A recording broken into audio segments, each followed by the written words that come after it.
Take a second to feel the weight of the device in your hand, or listen to the sound waves hitting your eardrums. We trust these sensations completely. But what if none of that physical feedback is actually happening right now? Modern philosophers call this the brain in a vat scenario. Imagine your brain has been removed from your skull, kept alive in a nutrient tank, and hooked up to a supercomputer. This machine feeds your neural pathways simulated electrical impulses that perfectly mimic the physical sensation of holding a phone or hearing a voice. Because the simulated data feels exactly like organic sensory data, your brain has no objective way to tell the difference. From your subjective perspective inside the system, base reality and a total simulation are identical. You cannot use your senses to prove your physical world is real. While the brain in a vat relies on modern computing concepts, the logic behind it is nearly 400 years old. In 1641, the French philosopher René Descartes faced an identical crisis over the foundations of human knowledge. Descartes realized he had absorbed countless false beliefs throughout his life. To sort the truth from the lies, he adopted a strategy called radical doubt. If a belief had even the slightest chance of being false, he would treat it as completely 100% false. He knew that if he built his scientific inquiries on faulty assumptions, eventually the entire structure of human knowledge would collapse. He needed to find a bedrock of undeniable truth. Descartes began his demolition by looking at everyday sensory experiences. We know our eyes can be tricked by optical illusions, and our minds routinely accept the bizarre landscapes of our dreams as physical reality while we sleep. Since our senses have proven they can be deceived, Descartes discarded all sensory data as unreliable. But surely, even in a dream, a square still has 4 sides, and 2 + 2 = 4. To tear down this universal mathematical logic, Descartes introduced a terrifying hypothetical, a malicious entity he called the evil demon. Descartes imagined a deus deceptor, a deceiver of supreme power and cunning, employing all its energy to trick his mind. Under this demon's influence, every time Descartes tries to add numbers or count the sides of a shape, his mind is manipulated into accepting false math as true. With the demon in play, the demolition is complete. Descartes must strip away his physical surroundings. He assumes he has no hands, no eyes, and no flesh. He concludes that the sky, the earth, and his own memories are nothing but elaborate delusions designed to ensnare his judgment.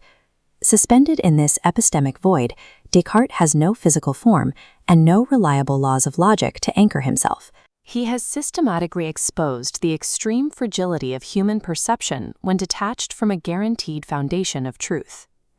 Right at the bottom of this void, Descartes found a tiny, unshakable foothold. He realized that if a supreme demon is feeding him constant illusions, there must be a subject receiving those illusions. To be deceived, he must first exist. This unfolds as a strict logical deduction, known as modus ponens. The first premise is that whatever thinks must exist.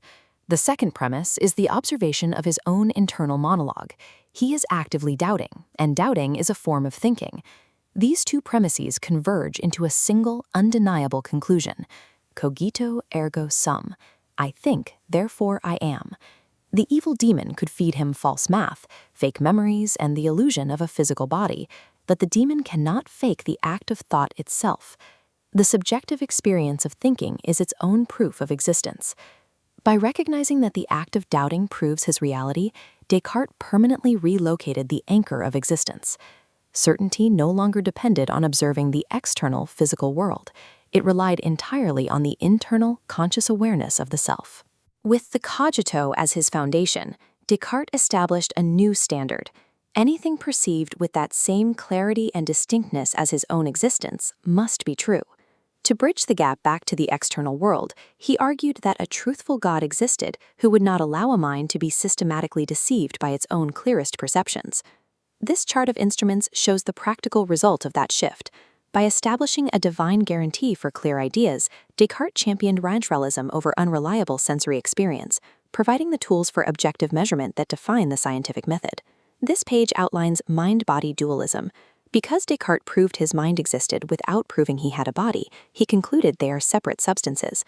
The mind, the res cogitans, is a non-material thinking thing, while the body, the res extensa, is a material machine. By splitting the human being into a ghost and a machine, Descartes fractured our understanding of human nature. This separation between conscious thought and biological function birthed the mind-body problem, a debate over how an immaterial mind controls a physical brain that cognitive scientists still argue about today. The cogito is the philosophical expression of a biological milestone, the evolved capacity for self-awareness. As the human brain increased in complexity, language provided our ancestors with a tool to articulate internal thoughts and recognize their own existence as separate from the environment. Today, the mind-body problem has moved from thought experiments into actual engineering. As we develop brain-computer interfaces that translate neural activity directly into digital code, the boundary between the biological brain and the machine is dissolving. If future humans can merge their neural pathways seamlessly with digital simulations, Descartes' void returns. We will once again have to ask how to verify reality when the physical and the virtual become indistinguishable. Whatever hardware we use to process the data, whether organic tissue, silicon chips, or a blend of both, our ability to pause, doubt the inputs, and reflect on our own awareness remains the undeniable essence of what it means to be human.